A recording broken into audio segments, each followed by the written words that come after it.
কখনো কখনো জীবনে এমন সময় আসে যখন মনে হয় আমার সব কিছু হারিয়ে ফেলে, স্বপ্ন হারিয়ে যায়, মানুষ হারিয়ে যায়, আর হৃদয় কিন্তু বাইবেল আমাদের শেখায় যখন আমার সব কিছু হারিয়ে যায় এবং আমি দুর্বল হয়ে যাই, তখন ঈশ্বর আমার সবচেয়ে কাছে থাকে। তাই আসুন আমরা এখন প্রার্থনা করি আমার যীশু খ্রিস্টর কাছে। হে প্রভু যীশু খ্রিস্ট, আজ আমি ভাঙা হৃদয় নিয়ে আপনার সামনে এসে, প্রভু আপনি জানেন আমি কতটা কষ্টের মধ্যে আছি। মনে হচ্ছে আমি যেন সব কিছু হারিয়ে ফেলি, কিন্তু প্রভু আপনার বাক্যে লেখা আছে গীত সংহিতা 34 অধ্যায় 18 পদে, প্রভু ভাঙা হৃদয়ের কাছে থাকেন এবং চূর্ণ আত্মা উদ্ধার করেন। হে প্রভু, আজ আমার হৃদয় ভেঙে গেছে, কিন্তু আমি বিশ্বাস করি আপনি আমার কাছে আছেন। প্রভু আপনি আবার বলেছেন মথি 11:28 পদ, হে ক্লান্ত ও ভার ক্লান্ত সকল মানুষ,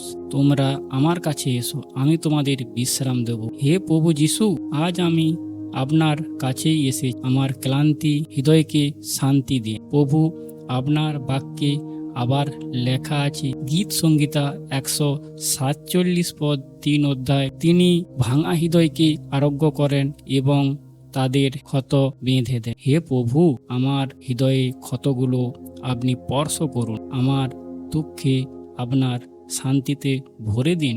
প্রভু যীশু খ্রিস্ট আমাকে শান্তি দিন, যেন আমি আবার দাঁড়াতে পারি। আমার জীবনে নতুন আশা দিন, আমার অন্ধকার আপনার আলো চালিয়ে দিন। আমি বিশ্বাস করি আপনি আমাকে ছেড়ে যাননি, আপনি এখন আমার সঙ্গে আছেন। এই প্রার্থনা করি আমার প্রভু যীশু খ্রিস্টর কাছে চাই, আমিন। জয় যীশু। ধন্যবাদ।